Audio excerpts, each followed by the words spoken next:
Hallo, Hallo und herzlich willkommen zurück zu einer weiteren Folge Fates Day Night Remastered in der Unlimited Bladeworks Timeline. Beim letzten Mal haben wir entschieden, den Kampf fortzusetzen. Und zwar, dass wir uns dafür dann Hilfe von Viel und Berserker holen. Und jetzt sind wir gerade im Interlude. Und anscheinend sind wir gerade Interlude bei Caster. She ponders in the dark by herself. It has already been a day since she attacked the church and killed the priest. It has been a day since she declared that she will find it no matter where it is hidden, if it exists. It may not be the case for other servants, but there's no way someone as versed in magecraft as her cannot find a holy relic like the Holy Grail. Then there's only one answer. The Holy Grail never existed in this church to start with. Letting out a small sigh, she puts her fingers on her temple. When she closes her eyes, the heavy darkness weighs heavily on her whole body. That is simply a scream. It's not someone else's.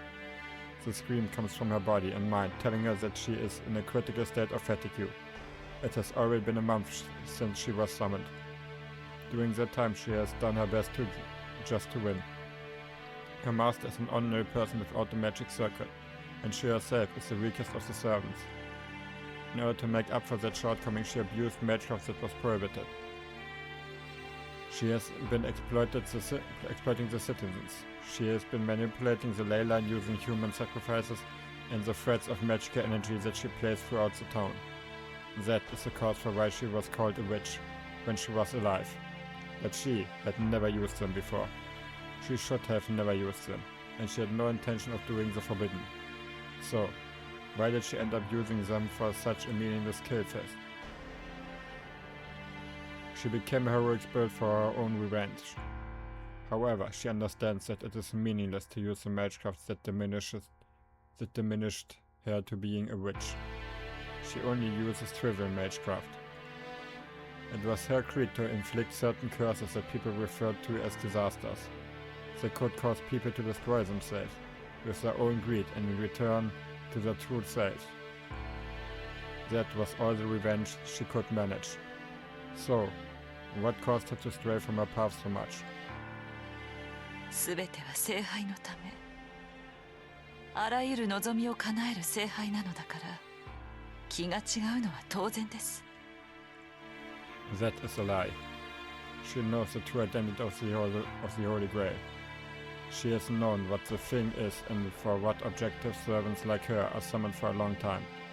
It is true that most wishes can be granted by the Grail that appears in this town. It could allow her to stay in this world as a physical entity instead of a heroic spirit, and thereby allowing her to live a second life as a human.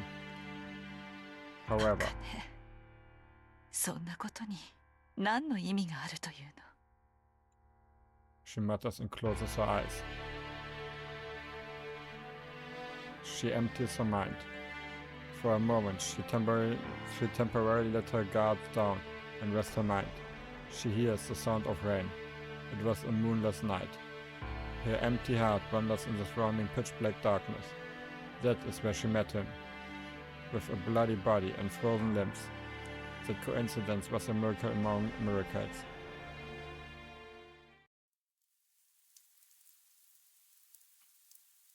It took place at the mountain that houses the Yodo Temple. Falling rain. She wanders aimlessly in the gloomy, dense forest.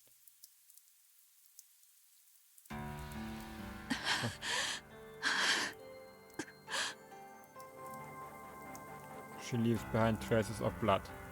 In her hand is a dagger that breaks contracts.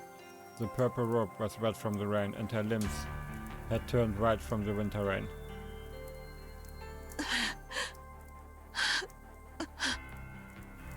She staggers around, holding onto the trees for support. She walked on, dirtied, mopped with mud, her breath ragged, reaching out her hand as if asking for help. She did not look like her usual self that is always composed. No, there were not even any remnants of magical energy. She is exhausted. There is only a fistful of magical energy left in her. For a servant, magical energy is like the body that allows them to exist. But she was losing all of her magical energy because her master was not supplying her with any. But that was only natural. She killed her own master just now. That is the sole cause for her exhaustion. She, the servant known as Caster, was trying to disappear in this mountain as compensation for obtaining freedom.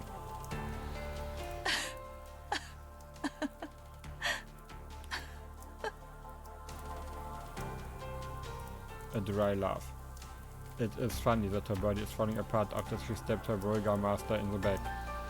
Moreover, it is also funny how she underestimated her connection with her master. She had done well. Her master was a legitimate master. He was in his 30s, had an average build and didn't have any notable characteristics. He didn't have any intention to fight but dreamed only of winning. He was the man that only waited for the self-destruction of the other masters in the shadows. The man didn't trust Caster. He disliked Caster as a skilled mage, and he insulted her for being inferior to other servants. She gave up on him after a few days. She acted as an obedient servant and continued to fulfill the man's self-esteem. As a result, she made him use up his command spells on simple, meaningless things. She told him he did not need his command spells. She made him believe that she would pledge her loyalty to her master even without the command spells. In conclusion, it was his fault for believing her. The master used his 3 command spells on meaningless things, and he was killed by Caster at that moment. It was easy. It was unpleasant for a contract with that man to still exist, so she finished him off with the contract breaker. But she had made a mistake. Servants exist using the supply of magical energy from their master. But it isn't just about obtaining magical energy. Servants are only allowed to exist in this age because they are connected to a human from this age. In other words, to lose one's master, the passport to this age, means being deported to the outside world. However, one would not normally be this exhausted. This is the curse that her master left. Her master did not approve of Caster, a mage that is more skilled than him. Therefore, he always kept a magic energy supply at the level below his own. The amount of magic energy that a human possesses is not enough to keep a heroic spirit in this world. She would normally be able to last 2 days even if she lost her master. But this time is different. Magic energy was drastically decreasing with every second, and she starts to see the end. Probably a few more minutes. She will disappear if she doesn't find the next master to make a contract with. She is going to disappear before she could even fight, as a pitiful servant that got summoned just to be trampled on, unable to accomplish anything at all.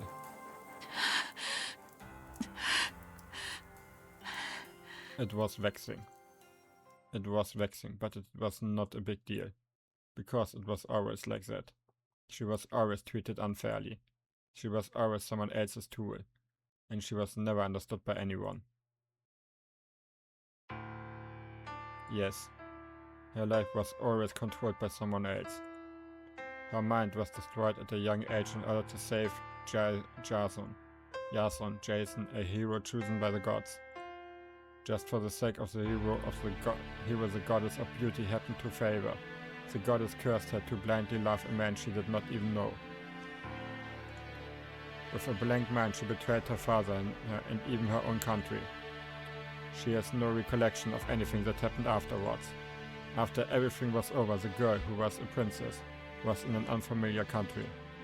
The girl who betrayed her father, the king, for a man.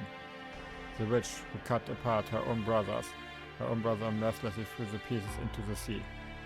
The man who wished for that in order to become the king cast her aside, saying that he could not marry a witch. She was taken to an unfamiliar country, while still being manipulated, was labeled as a witch and the only person she could rely on threw her away. That is her origin. She had nothing to be blamed for. And the people around her understood that. Despite that, the people still demanded that she continued to play the role of a witch, an evil to protect the king, an evil to be on the receiving end of dark superstitions. They wanted a convenient scapegoat that they could blame for any disaster. That system hasn't changed. Humans desire an easily understandable evil, so that they can reassure themselves of their own goodness. Das stimmt leider absolut. In that regard, she was the perfect scapegoat. The father she could rely on was in a distant country. There was not a single person who defended her, so the people could comfortably blame her for things. How they are poor, how they hate each other, how people are ugly, even how people die. They decided that everything was that witch's fault.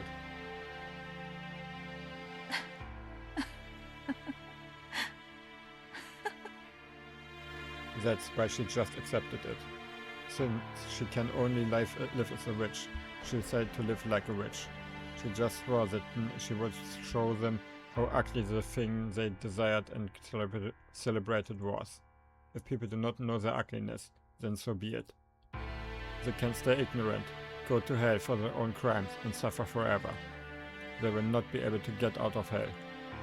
They can only suffer as criminals for the rest of their lives, since they do not know what crimes they have committed. That is the meaning of existence she has imposed for herself. The rule that they gave to the girl, who had been called a witch, and never had free will. Medea, wenn ich mich gerade nicht täusche. But something like that. It's not something that someone wished for. That is the same for her. She just continued to seek revenge, without any wishes of her own. Yes, until she met this stranger, at this moment. A rustling sound. She glares ahead, while struggling to remain conscious. It is midnight. What kind of human would come into this forest? そこで何をしている? It was a heavy voice. She did not even have the composure to check who it was. She just thought it was all over. She had no power to use magecraft. Her purple robe might have looked like a coat, but she was covered in blood from the waist down. A woman covered in blood is hiding in this rain. It was obvious what this human would do just from seeing that. They would run away first. What would they do after that? They would either report it or pretend they hadn't seen it. Either way, it did not matter to her, as she could not move as she wanted to. That caused the last of her spirit to give out. Her final moment was lonely and cold, just like the end of her true lifetime. Or she thought. When she regained her consciousness, she was at that place. Sitting in front of her was that human, that man she met in the woods. 起きたか? 事情は話せるか? Those were his first words, when she watched the man with blank amazement. 迷惑だったのなら帰るがいい. 忘れろというなら忘れよ. The man tells in a tone of voice that doesn't change.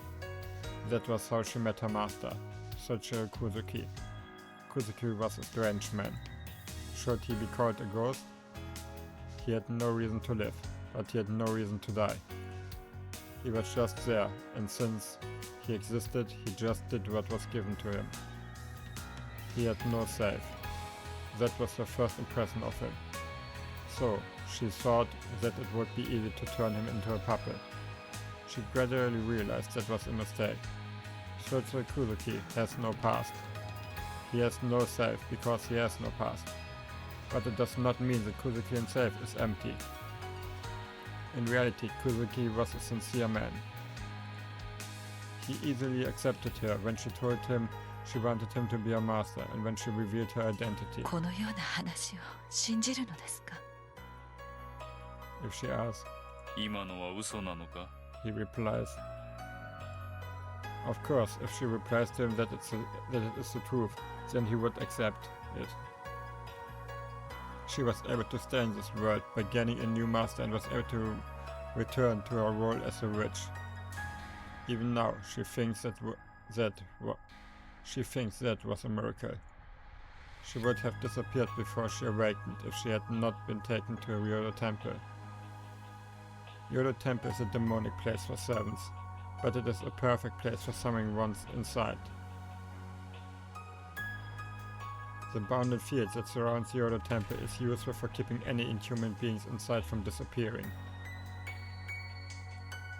She was saved right before she was going to disappear because she was brought to Yore Temple. If it had been a different place, she would have vanished after being taken there. As a result, she found the best ley line and an impregnable defense. She was easily able to take over Yore Temple, figured out the mechanism of the Holy Grail and summoned Assassin as the fifth servant. But such things are trivial matters. She was certainly lucky at that night. Many miracles saved her, and now victory is within her sight.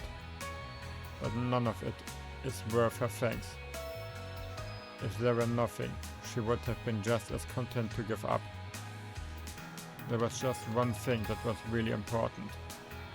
A very small matter that is not important for anyone else.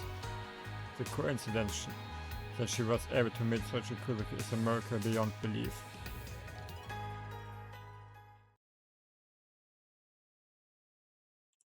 But even that's not going well. No, she sighs, that nothing she does goes well. Her master won't be happy even if she does such a thing like this. He has not had any interest in the Holy Grail from the start. He had a clear wish. If he had a clear wish, she would do her best to grant it, but Dreadicuz has none. A one-sided relationship. They do not get along well. Even the fact that their relationship is like that shows things aren't going well. ミイラ取りがミイラになったか。希代の魔女というのも案外脆いものだな。She turns to the intruder. It is not her master standing there. It is a knight in a red cloak, Archer, whose identity is still unknown. アーチャー、あなたには外の見張りを任せたはずですが。ああ、それがな、ざっと見たところ、周囲に敵という敵がいない。それはそうでしょうね。私たちの敵はバーサーカーだけよ。それもセイバーさえ陥落すればこちらから撃って出るだけ。あなたが私たちに寝返った時点でもう敵なんていないのよ。あなたもそれが分かっていたからこそこちらに着いたのではなくて。さてどうかな。私はあのマスターと契約を切りたかっただけとは思わないか。あのマスター以外なら契約者は誰でもよかったと。Archer's frivolous talk has some truth in it. But what does it mean? Does it mean Archer had no intention of betraying, but betrayed his master only because he wanted to break his contract with Tosaka? そう。小娘のおもりはごめんということ。確かに私たちサーバントは総じてマスターに不満を持つわ。あなたが愛想を尽かすのも当然でしょうね。いや、召喚者として彼女は完璧だった。ただ少しばかり狂いが生じただけだ。それとキャスター、一つ忠告しよう。あらゆるサーバントが君と同じだとは思わないことだ。少なくともセイバーとバーサーカーは主に不満を抱いてはいなかった。正しい英雄というものはね、正しい人間にしか刺激できないものなんだ。何を今さら。ねじ曲がったマスターだからこそねじ曲がった英霊を呼ぶ。そのようなことあなたに言われるまでもないわ。 That is right. The quality of a servant changes depending on the summoner. Summoners with dark shadows in their mind cannot summon heroic spirits who are on the side of light. In that regard, she and Ryder are not heroic spirits. A twisted summoner calls for twisted heroic spirits. Just as Ryder was once a beautiful being, so too was Caster once a pure being. It is ironic that the heroic spirit that Caster summoned was a fictional hero. しかし考えてみればおかしな話だな。君やライダーは英霊に敵対するものだろう。にもかかわらずサーバントとして選ばれている。まあ聖杯には善悪の区別はない。力のある人間霊なら誰であろうと組み上げるということか。いいえ、本来そんな英霊としての側面もあるものなんて混ざり物は選ばれない。この戦いがおかしくなったのは3度目からよ。それまでは私やライダーのような英霊は呼ばれなかった。 That does not concern her now. She is also not interested in the true nature of the Holy Grail. Her mission as a servant that goes by Caster is only to win this war. She is not interested in what comes after. No, to be honest, that is not the end, she wishes for. 無駄話はここまでよ、アーチャー。持ち場に戻りなさい。あなたが何を考えているかはどうでもいいわ。あなたはすでに私のサーバント。その命は私の手の中にある。それを肝に銘じて口を聞きなさい。了解した。では従順なサーバントらしく主の期待に応えるとしよう。 The knight in red goes up the stairs with an unchanging tone of voice. She watches him in silence and takes a deep sigh. One more day until Saber surrenders. She has not been able to find the Holy Grail as of yet, but she will be one step closer to the end once Saber joins her ranks. What will happen once the war ends? Caster shall make every wish come true with that power. Continuing to live as a witch just as she swore to when she was alive wouldn't be so bad. But there will be no reason once the war ends. Even if she still has the will, her owner will have no reason to be a master anymore. あと少しで聖杯はこの手に収まる。 Caster extends her pale hand into empty space. Her long and hard work is about to be rewarded, but her expression is like that of a criminal who is about to be executed.